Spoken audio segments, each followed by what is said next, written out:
How to create stickers in WhatsApp. Hi everyone, it's Sophia to assist you today. Without any delay, let's jump right in. First, open WhatsApp. Click on the chat you want to create stickers in.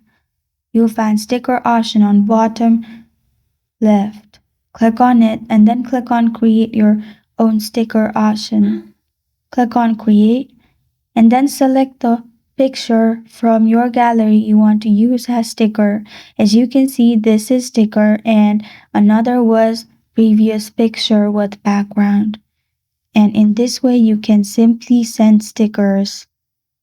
For later, you can send some stickers in your chat for all the chat and for all the group chats.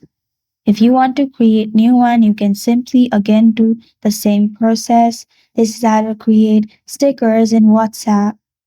Thank you for joining me today. If this video helps you out, please leave a like and subscribe for more.